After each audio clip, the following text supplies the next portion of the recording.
is rapidly expanding. But I mean, there's no comparison. This is 2/3 of the world's crude and oil reserves. And if you want to go see where the U.S. military presence is, you can see that if you look at the Middle East, that the entire area surrounding it, of course, the United States and Canada. But I mean, this is a major concentration of the U.S. military presence. And it also points out there's now 156 countries in the world that have U.S. troops, and so forth. Walt and Mearsheimer contend that extensive U.S. military and diplomatic support for Israel jeopardizes the position of U.S. government in the Arab world, on page 8 of their book, and especially when the U.S. government is desperate for help in Iraq. This is a clear argument they make forcefully in the beginning of the book. And I would say at this point there's little debate. I make no effort to debate them on this talk, and I think they're absolutely right that the support that the U.S. government has for Israel has jeopardized its positions with governments such as Egypt, Jordan, and Saudi Arabia. And this is an article that came out not long before I spoke last on the campus. This is from Jeffrey Fleischman, the LA Times reporter in Cairo. Arabs skeptical of the U.S. peace effort. The summit to push Israeli-Palestinian talks forward is seen as a hasty, ill-conceived, and not likely to achieve much. This was called the Annapolis Peace Conference. It says the summit comes as Washington's allies Saudi Arabia, Egypt, and Jordan have become less circumspect in criticizing U.S. policy, and so forth. And my argument would be that the true debate between the Israel lobby and Walt and Mearsheimer, plus others like them, like Jimmy Carter, is how much Israel still benefits the United States in terms of its imperial agenda in the Middle East. And the implicit Walt and Mearsheimer argument is that Israel's support of the U.S. was important during the Cold War, or U.S. support for Israel rather was important during the Cold War, but has now become a drawback to the United States, and that the U.S., given the demise of the Soviet Union and the end of the Cold War, now needs to have a new policy in the Middle East centered on Israel. And my other point would be that in terms of the lobby, that the lobby is very aware of the broad imperial agenda of the United States, certainly since the 60s, which is when it was after the 67 war that the United States began to give military support to Israel. This was the Lyndon Johnson administration.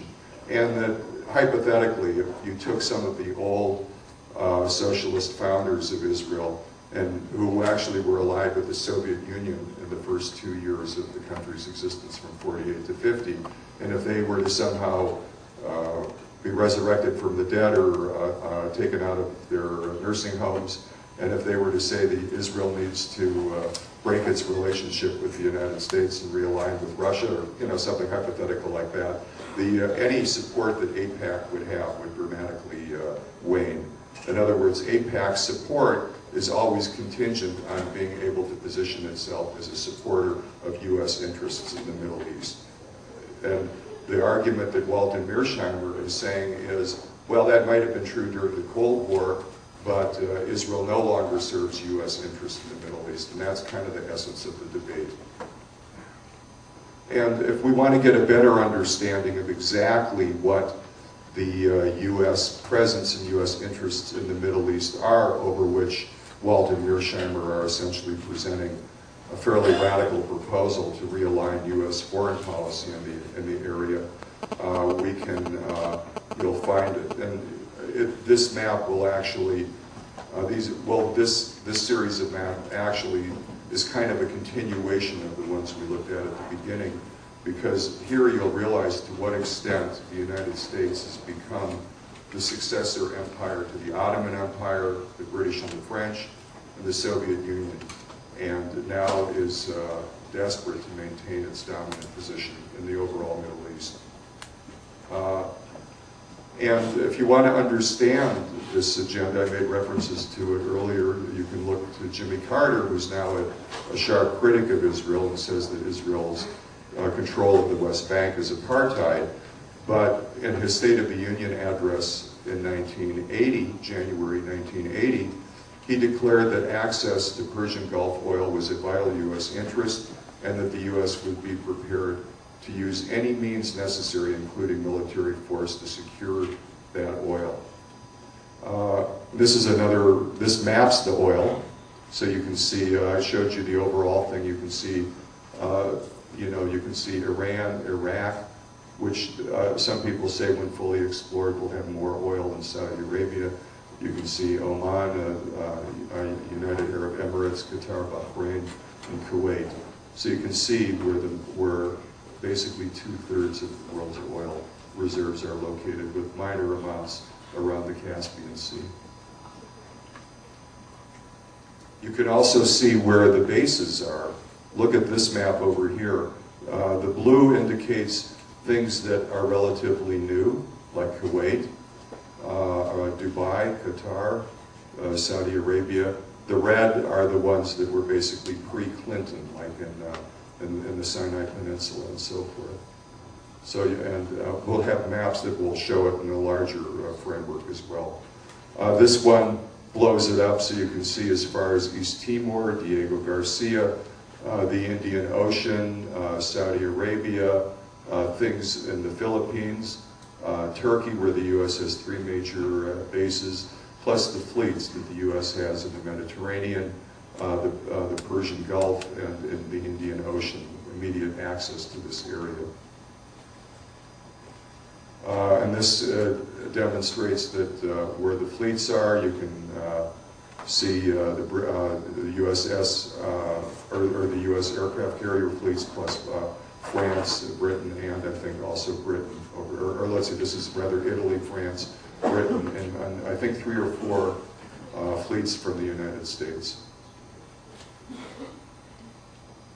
This map is also important because if you look over here at Turkey, you will see that first of all, the United States is the only country that stations nuclear weapons outside its territory, and the U.S. has 3 bases in Turkey, just minutes away literally from Iraq or any place else in the Middle East, where it has permanently stationed nuclear weapons.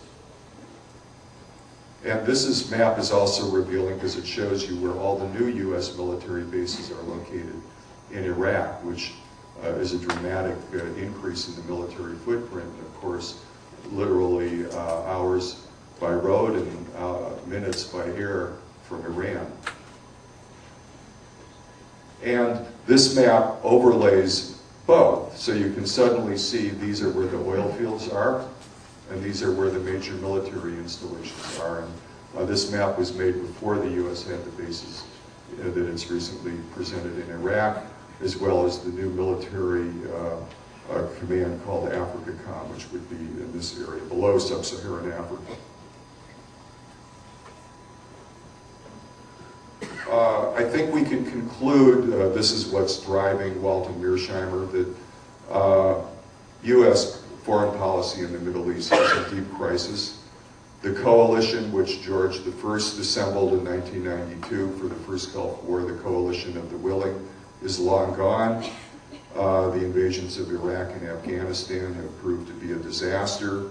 We know that Israel last fall attacked a Syrian military installation, and we know that Turkey temporarily withdrew its ambassador and has had a series of military attacks in northern Iraq where the PPK is stationed, rather, PKK.